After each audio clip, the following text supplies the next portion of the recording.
the state is to manage legislation. You manage legislation, you're not going to have the problems you have. You follow each and every regulation in the book, and everything will go smoothly. I mean, there will be an abundance of housing.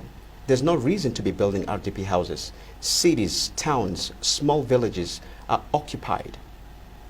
Why? Our people are on a waiting list. It is very, very unfair.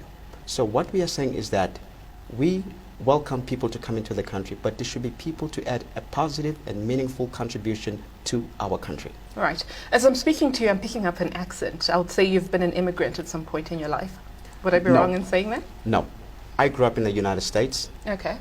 And it was on merit. I didn't jump the border. Okay, so you were an immigrant. Were you born there, or you actually moved there at some point? Born and bred in Soweto, proud Lungomzulu. Oh, okay. Yeah. All right. So at some point you moved to another country yourself. I didn't move.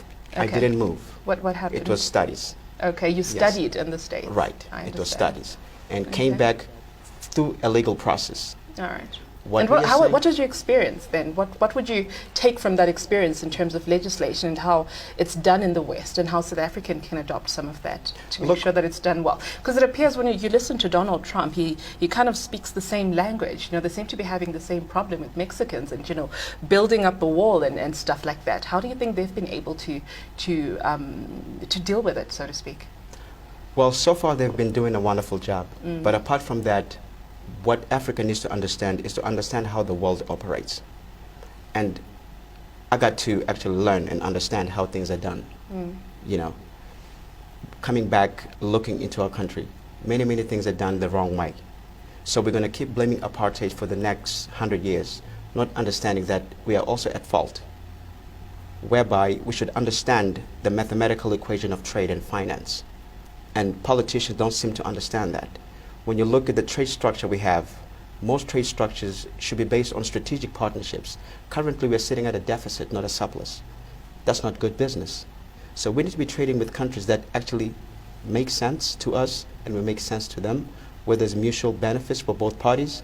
It's not happening. So if you have an influx of people coming in, and yet you still want to trade with those countries, what are we trading? Based on But what? politicians are not business people, are they? You would want technocrats perhaps to take those positions, no? We need visionaries and innovators also in power. This catered deployment is actually taking us back to Stone Age. We don't need this. It's ridiculous what's happening. I mean, you look at what's happening with the lockdown, it makes no sense. Businesses are collapsing, and yet they're going to get money from other countries. And what do you do when you borrow money? You're going to raise taxes, rates and tariffs on citizens to make up so you can pay back. You can never grow the economy. Okay, fine. So you've spoken about putting South Africans first when it comes to illegal immigrants that are coming in, and some people that don't necessarily have special skills but have jobs in South Africa. You're now speaking of the lockdown regulations, which you say have been absolutely insane from the ANC-led government. We're expecting the president to speak to us at 8 p.m. today. Yes. I suppose that'll be to do with the opening or closing of schools.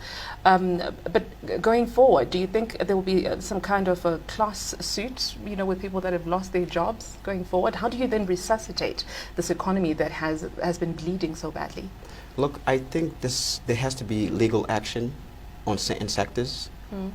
Why I say this, because there hasn't been proper assessments and many other things. There also should be scientific proof on why you're actually doing certain things. So there is no basis and reasons why you would actually be so radical and just imposing lockdown when actually we still have foreign nationals, by the way, selling illegal cigarettes. There's no tax.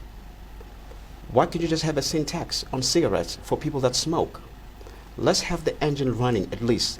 Don't collapse everything, because now what's going to happen is everything will be flat. Now you're going to have everybody else coming to the country, foreign nationals who are investors and who want to take advantage of our country, which is not fair. Because now it's going to take us to a position where we should be globalized. Why should we be globalized? We're a sovereign state. So how do you balance trying to save people's lives and actually trying to sustain an economy that actually works for its citizens? How would you have done it differently? Look, if we're going to impose lockdown and say keep social distancing, we understand that. But social distancing shouldn't impact on businesses. There's got to be inspectors. That's the duty of the state. Like I said, manage legislation. Because if you are driving a car and I'm sitting at the back seat, that's not 1 meter distance, is it? So where do they get that figure to say at least a meter apart? Because Okay. in the car it is not. So you're telling me what they've done wrong, but I'm saying what would you do differently? What I would have done different to say, let's have the economy running. Let's make sure that, okay, where there's a problem, we ease up on that problem. But let us make sure people continue going to jobs, especially not only essential services, because essential services doesn't only stop on mining and, you know, transporting goods, but also telecommunications and many other sectors. So what we should have done as a country, we should have allowed people to continue, making sure they keep strict measures, but you don't affect the growth of the economy. Why would you want to borrow money when you can actually create your own cycle of finances within the country? We have collapsed everything, and then you talk about giving people 350. It makes no sense. But what do you do then to the indigent? How do you help them out as a country that has a history like South Africa has? How do you deal with that? Our problem should have been solved by now. The reason why we are stuck with this big dilemma, the government doesn't have a national agenda. If you ask the ANC right